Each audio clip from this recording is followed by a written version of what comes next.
SSC 26 batch domain রেঞ্জের এমসিকিউতে তোমাদের কি সমস্যা? যদি সমস্যা থেকে থাকে আজকের ভিডিওতে আমরা ডোমেন রেঞ্জের এমসিকিউ শর্টকাট দেখবো। খুব দ্রুত তুমি 10 সেকেন্ডের মধ্যে এমসিকিউ সলভ করে ফেলতে পারবা ডোমেন রেঞ্জের। এটা খুবই গুরুত্বপূর্ণ এমসিকিউটা।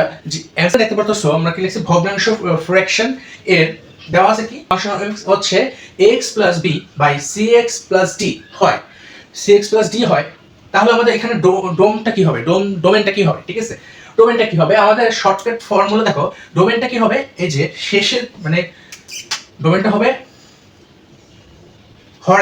হরের not equal two 0, Har cx plus D not equal two 0। এটা লিখবো আমরা, ডোমটা কি হবে cx plus D not equal two 0। এখন আমরা এখান থেকে কি লিখতে পারি, এখান থেকে আমরা x টা বের করব। ঠিক আছে, আমরা x টা বের করব। এখন নট ইকুয়াল টু 0, ডি টা এই পাশে চলে গেলে মাইনাস হয়, মাইনাস ডি। আর x এর সাথে দেখো c টা গুণকার আছে, তাহলে ওই পাশে গেলে ভাগ, তাহলে d বাই c। তার মানে দেখো x not equal to minus d by c, minus d by c। তাহলে এখন x টা কি আমরা জানি, x আমরা জানি হচ্ছে বাস্তব মান, x এর বাস্তব মান পাওয়া যায়। যেহেতু x এর এটা বাস্তব মান না, x এর এটা হচ্ছে বাস্তব মান না। ঠিক আছে, তাহলে আমাদের ডোমটা কি হবে দেখো, মানে ডোমেনটা হবে d of a equal to বাস্তব সংখ্যা মাইনাস, এইটা মাইনাস চলে যাবে। ঠিক আছে, এটা মানে কি বাস্তব সংখ্যা থেকে এই যে যেটা আমি পাইছি এটা তো বাস্তব মান না। ঠিক আছে, তাহলে আমরা এই বাস্তব সংখ্যা থেকে এই মানটা বিয়োগ হবে। ঠিক আছে, এটাই হচ্ছে শর্টকাট ফর্মুলা। আশা করি বুঝছো ডোমেনটা কিভাবে বের করতে হয়। প্রথম কাজ কি, হরটাকে নট ইকুয়াল টু 0 দেবো, আমি x এর মান বের করব। x এর যে মানটা সেটা নট ইকুয়াল টু মানে হচ্ছে এটা বাস্তব মান না। যেহেতু বাস্তব মান না, তাহলে এটা বাস্তব সংখ্যাতে পড়বে না। ঠিক আছে, বাস্তব সংখ্যা থেকে বিয়োগ হয়ে যাবে। এটা হচ্ছে ডোম। এখন আমরা রেঞ্জ একটা দেখি, এটা ডোমেনটা গেছে।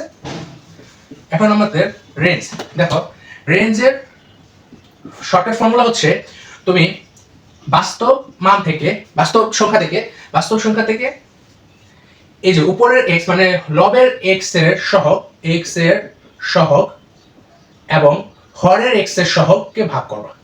ঠিক আছে, ভাগ। আশা করি বুঝছো, এটা হচ্ছে শর্টকাট ফর্মুলা। আমরা এখন কয়েকটা ম্যাথ দেখি, তাহলে বুঝতে পারবো। ঠিক আছে, আমরা এখন ম্যাথ দেখি। চলো, ম্যাথের এসে f অফ x যদি 2x প্লাস 4 হয়, 4 না 3 দিই, 3 হয়, আর হচ্ছে 5x মাইনাস 4 হয়। ঠিক আছে, 5x মাইনাস 4, তাহলে এটা ডোমেন রেঞ্জ কি হবে?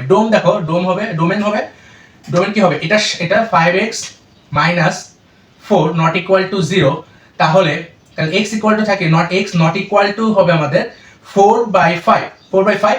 তাহলে আমাদের অতএব ডোমেন হবে বাস্তব সংখ্যা থেকে এই 4/5টা বিয়োগ। ঠিক আছে, 4/5টা বিয়োগ। এবং রেঞ্জটা কি হবে, রেঞ্জ হবে এই যে বাস্তব সংখ্যা থেকে কি বিয়োগ, x এর সহগ কি, এখানে x এর সহগ হচ্ছে, এখানে x এর সহগ হচ্ছে 2, নিচেরটা তো 5, তাহলে x এর সহগ তাহলে এখানে 2 নিচে 5। আশা করি বুঝছো। আর সেকেন্ড ব্র্যাকেটটা ক্লোজ করো। ঠিক আছে, এখন দেখো আরেকটা দেখি, খুবই দ্রুত করে ফেলতে পারবো, 10 সেকেন্ডের মধ্যে করতে পারবো। আরেকটা দেখো, এটা তো সমস্যা হতে পারে। আচ্ছা, 2 প্লাস সি বাই ধরো 5x মাইনাস 4, এটাই দিলাম। ঠিক আছে, এখানে দেখো, এখানে উপরে কোনো x আছে, এটা রেঞ্জ ক্ষেত্রে নিচেরটা কোনো সমস্যা হবে না, নিচেরটা তুমি ডোমেন বের করতে পারবা। এখন আমরা রেঞ্জটা দেখি, রেঞ্জটা কি হবে দেখো, রেঞ্জটা এখানে দেখো উপরে আমার কি দরকার, রিয়েল নাম্বার থেকে আমি বিয়োগ করব কি,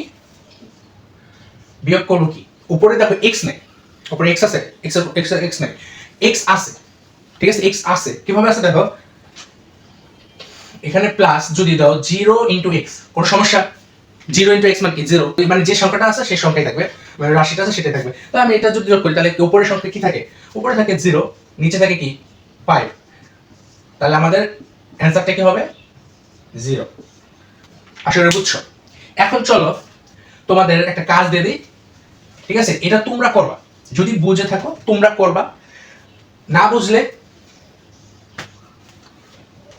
যদি বুঝে থাকো এটা করো।